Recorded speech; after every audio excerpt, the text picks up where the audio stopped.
Hello. So here we are with today's English class. How far is the river? Hope you have read the story. I have asked you to read. Hope you have read the story and hope you have understood something from it. You would have understood it is of a boy and he's an adventurous boy. Are you adventurous, by the way? Do you like to do adventurous activities like climbing a mountain or going in search of a particular place or hiking? By the way, what does adventure mean? It means an experience that is unusual and exciting or daring. Do you have any such adventurous activities? I'm sure you are all very adventurous. So, can you write down any of your adventurous activities in your notebook? All these adventurous activities I know are what children love doing. At least you would have tried climbing trees, is it not? So, these are all adventurous activities. So, here is a boy who is very adventurous. And what is it that he wants to do? As you know from the title, he wants to go to a particular place. Yes, it is a river.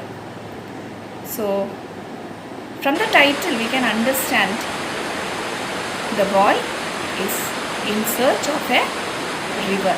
Is it not? Did you read the title? How far is the river? Yes, such a beautiful name for a story. By reading the title itself, it gives us an idea about the story, is it not? Or at least it gives you an interest to know what is in the story. How far is the river? Someone is asking. So, this title makes us very curious. What would be the story about? Who is asking? To whom is this boy asking, or the distance to the river? Is it not? So, title plays an important role in keeping your interest in a story. Don't you feel so? Certain stories, just by the title itself, will give us an interest to read more of the story. In the same way, Ruskin Bond has kept our interest in reading this story by just the title. What is the name of the story? How far is the river? Alright, so now let us enter into the story. Before entering into the story, you can see a picture in it that gives more information about the story. What do you see in the picture? There is a boy. Then what is he doing? You can see the boy walking, and there is some obstacle or something that prevents the boy from seeing the river. Can you guess what it is by looking at the picture? Yes, it is a mountain. And it is not just a rocky mountain, but it is covered with lush greenery, with lots of plants and trees. Now we can go into the text. Between the boy and the river stood a mountain. The boy was young and the river was small, but the mountain was big. So, very beautiful description here. How is the boy described? He is young, the river is small, but the mountain is big. How beautifully the description goes. The thickly forested mountain hid the river, but the boy knew it was there.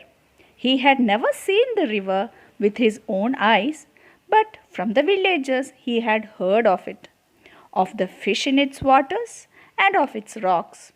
He wished to touch the water and know it personally. Has the boy seen the river himself? No, he had not. But then, how did he know about the river? He had heard about it from the villagers. And what did he hear about the river? He had heard about the fish in the waters, then of the rocks in the river, then he wanted to know it personally by himself, and he wanted to touch the water in the river. Okay, now please read the next paragraph and see what is given there.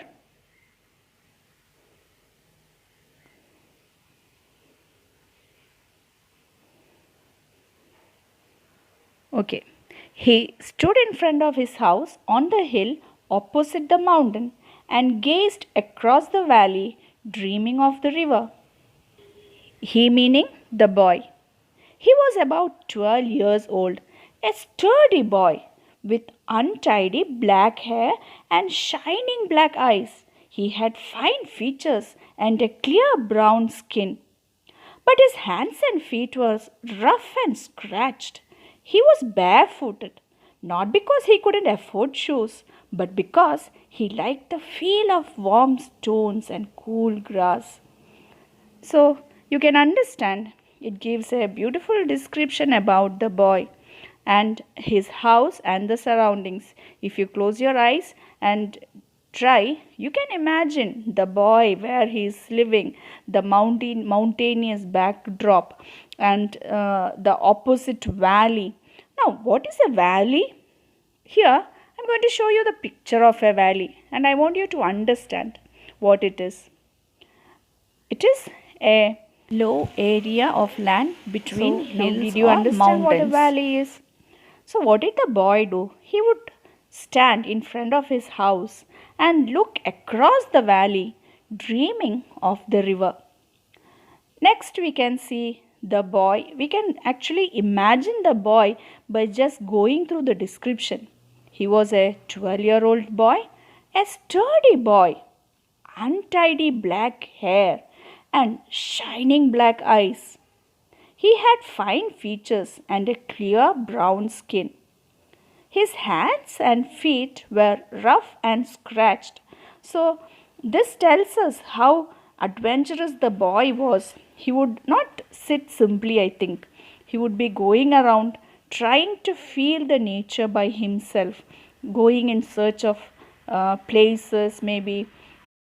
Description given is about how he used to walk. Did he have slippers? Why he did not wear slippers, can you say?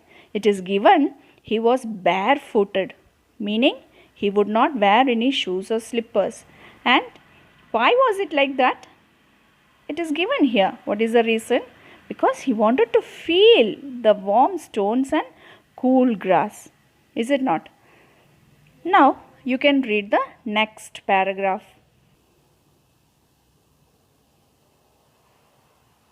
So far we have understood, or we have got an insight into the beginning. We know there is a boy and he is described. We know where he is living, and we know he has an issue. What is that? He wants to see a river, which he has heard a lot about from the people living in the village. So next we are going to see what the boy does. Will he be going to see the river? Will he take anyone with him? Will he take his parents' permission? Or so when we read further into the story, we'll know all these things. Okay. So what did you understand reading the next paragraph? The boy is getting prepared, is it not? How is he preparing himself? Let us see. It was 11 o'clock and he knew his parents wouldn't return home till evening. There was a loaf of bread he would take with him, and on the way he might find some fruits. Here was the opportunity he had waited for. His mother and father had gone to visit relatives for the entire day and had left him on his own. If he came home before dark, before they returned, they wouldn't know where he had been. So, what is the boy's plan? Is he planning to take permission from his parents to see the river? No, I think. His parents have gone to visit his relatives. So, this leaves the boy on his own for the entire day. For the whole of the day, the boy is alone. So, what is he planning to do? He is planning to go to the river without his parents' knowledge and return before they came back home. Why? So that they wouldn't know he had been to the river. Now, what do you think? Is that right? Going by yourself without informing your parents? Do you think that is a right thing to do? I want you to comment on this. Okay. So, how did the boy prepare? There is a preparation. So, what did he do first? What was the time of the day? It was 11 o'clock, and he knew his parents wouldn't return home till evening. What did he plan to take with him?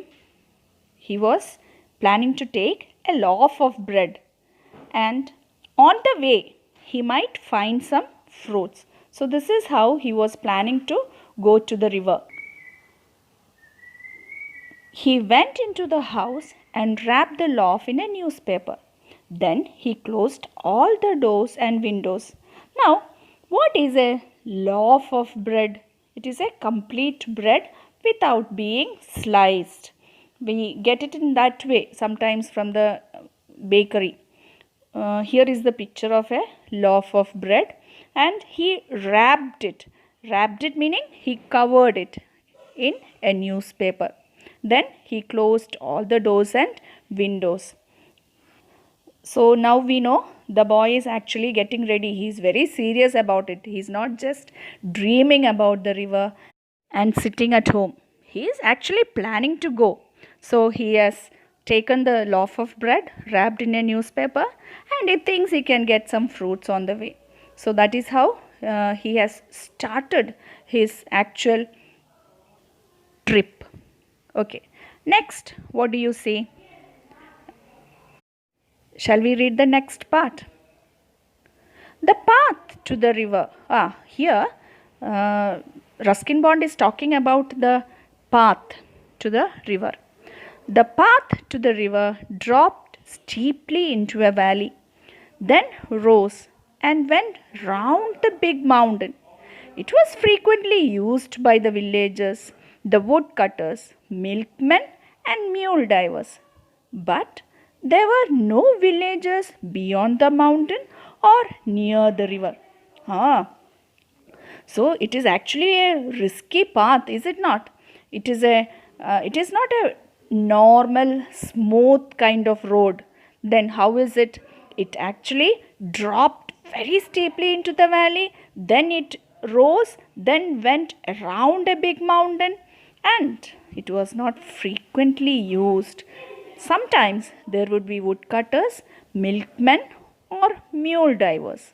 But after that, there were no villagers or anyone beyond the mountain.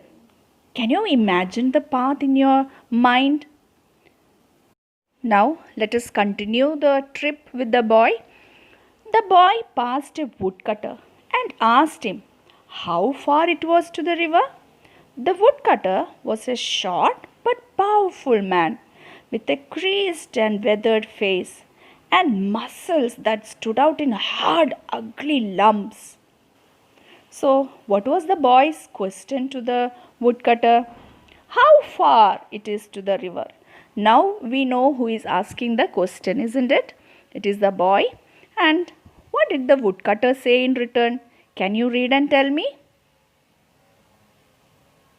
Yes, 7 miles, he said, which was fairly accurate. Why do you want to know? And what is the boy's reply? I'm going to the river, said the boy. Alone? Of course. But it is too far. It will take you 3 hours to reach there. And then you have to come back. It will be getting dark.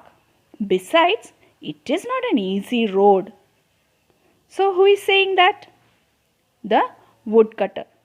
So, is the woodcutter actually encouraging the boy to go to the river? Definitely not.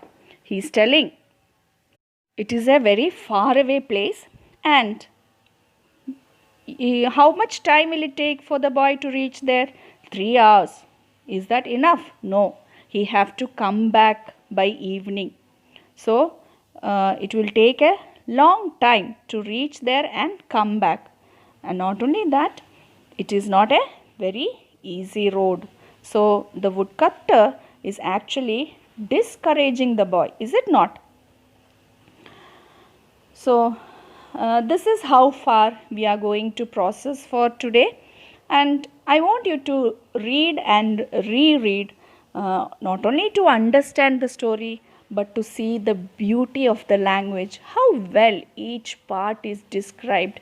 We can actually close our eyes and imagine the boy. We can see the woodcutter with his hard, strong muscles and his caressed face, and we can actually see the path to the river, the winding path towards the mountain, the steep rocky roads. All these things we can see by just reading the passage.